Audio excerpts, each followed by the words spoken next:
భారతీయ సనాతన ధర్మంలో వాస్తుశాస్త్రం అనేది కేవలం గృహనిర్మాణానికి సంబంధించిన నియమావళి మాత్రమే కాదు, అది ప్రకృతిలోని పంచభూతాలకు మరియు మానవ జీవన విధానానికి మధ్య ఒక సూక్ష్మమైన సమన్వయాన్ని ఏర్పరిచే విజ్ఞానశాస్త్రం. అయితే ప్రస్తుత కాలంలో ఆయం గురించి అనేక అపోహలు, గందరగోళాలు మరియు భిన్న అభిప్రాయాలు ఉన్నాయి. ఒకప్పుడు విశ్వకర్మ ప్రకాష్ వంటి ప్రామాణిక గ్రంథాలు చూపిన మార్గం నేడు మయమతం, సమనాంగణ సూత్రధార వంటి ఇతర గ్రంథాలతో పోల్చినప్పుడు గణనీయమైన వైరుధ్యాలను కనబరుస్తోంది. ఈ వైరుధ్యాలు కేవలం సిద్ధాంతపరమైనవే కాకుండా ఆచరణలో కూడా అనేక సమస్యలకు దారితీస్తున్నాయి. ముఖ్యంగా ఆధునిక నిర్మాణ పద్ధతులు, నిర్మాణ సామాగ్రి మరియు జీవనశైలిలో వచ్చిన మార్పుల కారణంగా ప్రాచీన ఆయం సూత్రాలను యథాతథంగా అన్వయించడం సాధ్యం కాదు అన్న విషయాన్ని స్పష్టత చేయడానికి నేను ఈ వీడియో చేస్తున్నాను. వాస్తుశాస్త్రంలో గణితం చాలా కీలకమైన పాత్ర పోషిస్తుంది. దీనిని ఆయాది షడ్వర్గ అని పిలుస్తారు. దాన్లతో ఆయం ఒకటి. ఆయం 8 రకాలుగా ఉంటుంది. దీనిని అష్ట ఆయాలు అంటారు. గృహం యొక్క కొలతలను బట్టి ఈ 8 ఏ ఆయం వర్తిస్తుందో నిర్ణయిస్తారు. ఒక్కో ఆయం ఒక్కో దిశకు మరియు పశువుకు ప్రాతినిధ్యం వహిస్తుంది. ధ్వజ ఆయం జెండా, తూర్పు, కీర్తి, సంపద, జయం, అత్యంత శుభం. ధూమ ఆయం పొగ, ఆగ్నేయం, దుఃఖం, అగ్ని ప్రమాదాలు, అశుభం. సింహ ఆయం సింహం, దక్షిణం, విజయం, అధికారం, భోగం, శుభం. శ్వాన ఆయం కుక్క, నైరుతి, భయం, కలహాలు, అశాంతి, అశుభం. వృషభ ఆయం ఎద్దు, పడమర, ధాన్యం, పశుసంపద, శుభం. ఖర ఆయం గాడిద, వాయువ్య, దారిద్ర్యం, స్థానచలనం, అశుభం. గజ ఆయం ఏనుగు, ఉత్తరం, ఐశ్వర్యం, జ్ఞానం, సుఖం, అత్యంత శుభం. కాక ఆయం కాకి, ఈశాన్యం, రోగం, మరణభయం, అశుభం. ప్రధాన దిక్కులైన తూర్పు, దక్షిణం, పడమర, ఉత్తరాలకు సంబంధించిన ఆయాలు ధ్వజ, సింహ, వృషభ, గజ శుభప్రదమైనవిగాను, విదిక్కులకు సంబంధించినవి అశుభమైనవిగాను నిర్ణయించబడ్డాయి.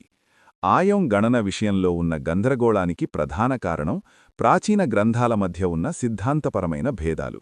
ప్రధానంగా ఉత్తర భారతంలో ప్రాచుర్యం పొందిన విశ్వకర్మ ప్రకాష్ మరియు దక్షిణ భారత ద్రవిడ వాస్తు సాంప్రదాయానికి మూలమైన మయమతం మధ్య ఈ వైరుధ్యం స్పష్టంగా కనిపిస్తుంది.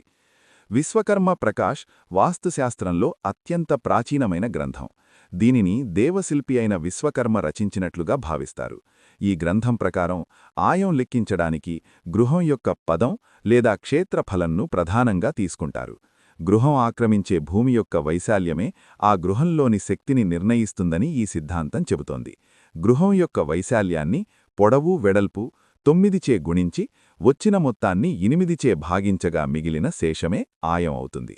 ఈ సూత్రం ప్రకారం గృహం యొక్క మొత్తం స్థలాన్ని ఒక శక్తి క్షేత్రంగా పరిగణిస్తారు.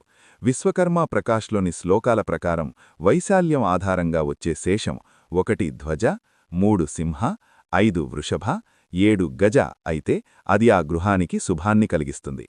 మయమతం దక్షిణ భారతదేశంలో ముఖ్యంగా ఆలయ నిర్మాణాలలో మరియు సంప్రదాయ గృహ నిర్మాణాలలో విరివిగా ఆచరించబడే గ్రంథం. గృహం యొక్క చుట్టుకొలతను 9చే గుణించి 8చే భాగించగా వచ్చిన శేషం ఆయం అవుతుంది.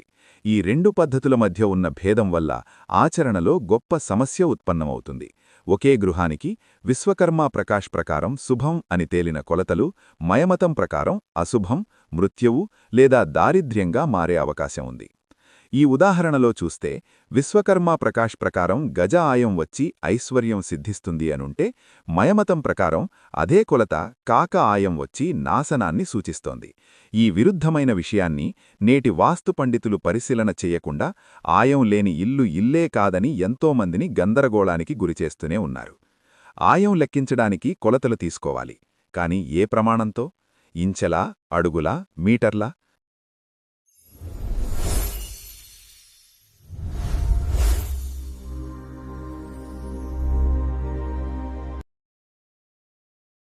ప్రాచీన కాలంలో హస్తం ప్రమాణం ఉండేది. కాని ఈ హస్తం ఎవరిది తీసుకోవాలి అనేది మరో పెద్ద చర్చనీయమైన అంశం. ప్రాచీన గ్రంథాలు కిష్కు హస్తం 24 ఇంచులు గురించి ప్రస్తావించిన ఆచరణలో వ్యక్తిగత కొలతలకే ప్రాధాన్యత ఇచ్చారు. వాస్తుశాస్త్రంలో 4 రకాల వ్యక్తుల హస్తాలను పరిగణలోకి తీసుకుంటారు. యజమాని, ఇంటికి ప్రధాన పురుషుడు. యజమాని, భార్య, జ్యేష్ఠపుత్రుడు, పెద్ద కుమారుడు, వంశోద్ధారకుడు. శిల్పి, ఇంటిని నిర్మించే ప్రధాన మేస్త్రి లేదా ఆచార్యుడు. నేటి కాలంలో ప్రామాణిక హస్తంగా 18 ఇంచులు లేదా 24 ఇంచులు తీసుకోవడం ఒక పద్ధతిగా మారింది. అసలు హస్తాలని ఎవరు ఇంచెస్గా మార్చారన్న విషయాన్ని మన పండితులు తెలుసుకుంటే బాగుంటుంది. హస్తాలని ఇంచెస్గా మార్చిన పద్ధతిలో కూడా తేడాలున్నాయి. పూర్వకాలంలో గృహాలను మట్టి, రాయి లేదా సున్నంతో నిర్మించేవారు. ఈ గోడలు చాలా మందంగా ఉండేవి. సాధారణంగా వీటి మందం ఒక హస్తం 24 ఇంచులు లేదా అంతకంటే ఎక్కువ ఉండేది. ఇవి లోడ్ బేరింగ్ గోడలు, అంటే ఇంటిపై పైకప్పును, మొత్తం నిర్మాణ భారాన్ని ఈ గోడలే మోసేవి. ప్రస్తుతం మనం కాంక్రీట్ పిల్లర్లపై ఇళ్లు కడుతున్నాం. ఇందులో బరువును పిల్లర్లు మరియు బీములు మోస్తాయి. గోడలు కేవలం గదులను వేరు చేయడానికి వాడే తెరలు మాత్రమే. వీటి మందం సాధారణంగా 9 ఇంచుల ఇటుక గోడ లేదా 4 ఇంచుల పార్టిషన్ గోడ ఉంటుంది. కొన్నిచోట్ల 14 ఇంచులు గోడలు కూడా వాడుతున్నారు, కానీ అవి అరుదు. నేటి కాలంలో చాలామంది మా ఇల్లు వాస్తు ప్రకారమే కట్టాం, ఆయం చూసే కట్టాం, అయినా మాకు సమస్యలు ఎందుకొస్తున్నాయి అని ప్రశ్నిస్తుంటారు. ఇది మీరు ప్రశ్నించాల్సింది మీ ఆయము గురువర్యుల్ని మాత్రమే. ఇంత వినిన తర్వాత మీకు ఏమనిపిస్తుందో కామెంట్ చేయండి. ఇప్పటికైనా మీరు ఆయము మాయవు నుంచి బయటకు రండి. మళ్ళీ ఎపిసోడ్లో కలుద్దాం.